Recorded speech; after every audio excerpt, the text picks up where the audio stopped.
51. Catálogo eletrônico de padronização de compras, serviços e obras. Sistema informatizado, de gerenciamento centralizado e com indicação de preços, destinado a permitir a padronização de itens a serem adquiridos pela administração pública e que estarão disponíveis para licitação. 52. Sítio eletrônico oficial. Sítio da internet, certificado digitalmente por autoridade certificadora, no qual o ente federativo divulga de forma centralizada as informações e os serviços de governo digital dos seus órgãos e entidades. 53. Contrato de eficiência. Contrato cujo objeto é a prestação de serviços, que pode incluir a realização de obras e o fornecimento de bens, com o objetivo de proporcionar economia ao contratante, na forma de redução de despesas correntes, remunerado o contratado com base em percentual da economia gerada. 54. Seguro-garantia. Seguro que garante o fiel cumprimento das obrigações assumidas pelo contratado. 55. Produtos para pesquisa e desenvolvimento. Bens, insumos, serviços e obras necessários para atividade de pesquisa científica e tecnológica, desenvolvimento de tecnologia ou inovação tecnológica, discriminados em projeto de pesquisa. 56. Sobrepreço. Preço orçado para licitação ou contratado em valor expressivamente superior aos preços referenciais de mercado, seja de apenas um item, se a licitação ou a contratação for por preços unitários de serviço, seja do valor global do objeto, se a licitação ou a contratação for por tarefa, empreitada por preço global ou empreitada integral, semi-integrada ou integrada. 57. Superfaturamento. Dano provocado ao patrimônio da administração, caracterizado, entre outras situações, por a linha A. Medição de quantidades superiores às efetivamente executadas ou fornecidas. B. Deficiência na execução de obras e de serviços de engenharia que resulte em diminuição da sua qualidade, vida útil ou segurança. C. Alterações no orçamento de obras e de serviços de engenharia que causem desequilíbrio econômico-financeiro do contrato em favor do contratado.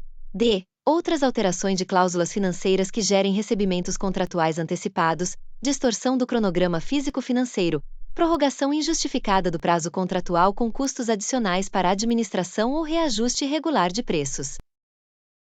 58. Reajustamento em sentido estrito. Forma de manutenção do equilíbrio econômico-financeiro de contrato consistente na aplicação do índice de correção monetária previsto no contrato, que deve retratar a variação efetiva do custo de produção, admitida a adoção de índices específicos ou setoriais. 59. Repactuação. Forma de manutenção do equilíbrio econômico-financeiro de contrato utilizada para serviços contínuos com regime de dedicação exclusiva de mão de obra ou predominância de mão de obra, por meio da análise da variação dos custos contratuais, devendo estar prevista no edital com data vinculada à apresentação das propostas, para os custos decorrentes do mercado, e com data vinculada ao acordo, à convenção coletiva ou ao dissídio coletivo ao qual o orçamento esteja vinculado, para os custos decorrentes da mão de obra. 60. Agente de contratação. Pessoa designada pela autoridade competente, entre servidores efetivos ou empregados públicos dos quadros permanentes da administração pública, para tomar decisões, acompanhar o trâmite da licitação, dar impulso ao procedimento licitatório e executar quaisquer outras atividades necessárias ao bom andamento do certame até a homologação. Capítulo 4. Dos agentes públicos. Artigo 7º. Caberá à autoridade máxima do órgão ou da entidade, ou a quem as normas de organização administrativa indicarem, promover gestão por competências e designar agentes públicos para o desempenho das funções essenciais à execução desta lei que preencham os seguintes requisitos.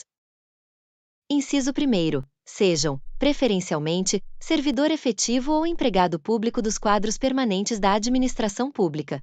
2º. Tenham atribuições relacionadas a licitações e contratos ou possuam formação compatível ou qualificação atestada por certificação profissional emitida por escola de governo criada e mantida pelo poder público.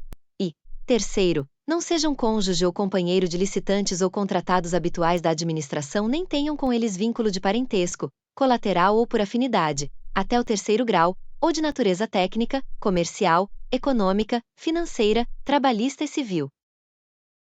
Parágrafo 1º. A autoridade referida no caput deste artigo deverá observar o princípio da segregação de funções, vedada a designação do mesmo agente público para atuação simultânea em funções mais suscetíveis a riscos, de modo a reduzir a possibilidade de ocultação de erros e de ocorrência de fraudes na respectiva contratação.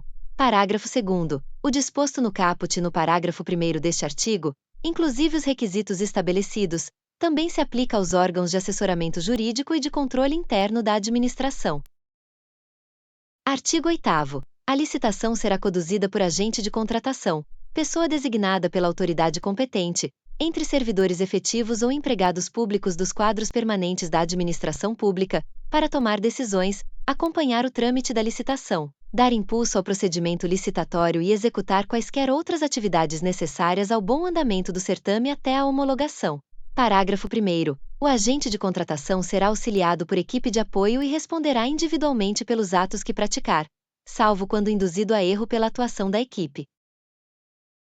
Parágrafo 2º. Em licitação que envolva bens ou serviços especiais, desde que observados os requisitos estabelecidos no artigo 7º desta lei, o agente de contratação poderá ser substituído por comissão de contratação formada por, no mínimo, 3 membros, que responderão solidariamente por todos os atos praticados pela comissão, ressalvado o membro que expressar posição individual divergente fundamentada e registrada em ata lavrada na reunião em que houver sido tomada a decisão. Parágrafo 3º. As regras relativas à atuação do agente de contratação e da equipe de apoio, ao funcionamento da comissão de contratação e à atuação de fiscais e gestores de contratos de que trata esta lei serão estabelecidas em regulamento, e deverá ser prevista a possibilidade de eles contarem com o apoio dos órgãos de assessoramento jurídico e de controle interno para o desempenho das funções essenciais à execução do disposto nesta lei. Parágrafo 4º. Em licitação que envolva bens ou serviços especiais cujo objeto não seja rotineiramente contratado pela administração, poderá ser contratado, por prazo determinado, serviço de empresa ou de profissional especializado para assessorar os agentes públicos responsáveis pela condução da licitação. Parágrafo 5º. Em licitação na modalidade pregão, o agente responsável pela condução do certame será designado pregoeiro.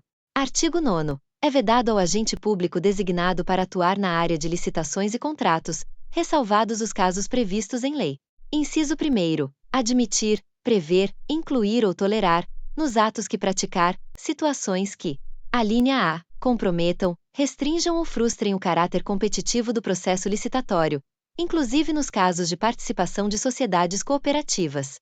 B. Estabeleçam preferências ou distinções em razão da naturalidade, da sede ou do domicílio dos licitantes. C. Sejam impertinentes ou irrelevantes para o objeto específico do contrato. Segundo, estabelecer tratamento diferenciado de natureza comercial, legal, trabalhista, previdenciária ou qualquer outra entre empresas brasileiras e estrangeiras, inclusive no que se refere à moeda, modalidade e local de pagamento, mesmo quando envolvido financiamento de agência internacional. Terceiro, opor resistência injustificada ao andamento dos processos e, indevidamente, retardar ou deixar de praticar ato de ofício, ou praticá-lo contra disposição expressa em lei. Parágrafo 1º. Não poderá participar, direta ou indiretamente, da licitação ou da execução do contrato agente público de órgão ou entidade licitante ou contratante, devendo ser observadas as situações que possam configurar conflito de interesses no exercício ou após o exercício do cargo ou emprego, nos termos da legislação que disciplina a matéria. Parágrafo 2º. As vedações de que trata este artigo estendem-se a terceiro que auxilia a condução da contratação na qualidade de integrante de equipe de apoio, profissional especializado ou funcionário ou representante de empresa que preste assessoria técnica. Artigo 10. Se as autoridades competentes e os servidores públicos que tiverem participado dos procedimentos relacionados às licitações e aos contratos de que trata esta lei precisarem defender-se nas esferas administrativa, controladora ou judicial em razão de ato praticado com estrita observância de orientação constante em parecer jurídico elaborado na forma do parágrafo 1º do artigo 53 desta lei, a Advocacia Pública promoverá, a critério do agente público, sua representação judicial ou extrajudicial. Parágrafo 1º. Não se aplica o disposto no caput deste artigo quando: segundo, provas da prática de atos ilícitos dolosos constarem nos autos do processo administrativo ou judicial. Parágrafo 2º. Aplica-se o disposto no caput deste artigo inclusive na hipótese de o agente público não mais ocupar o cargo, emprego ou função em que foi praticado o ato questionado.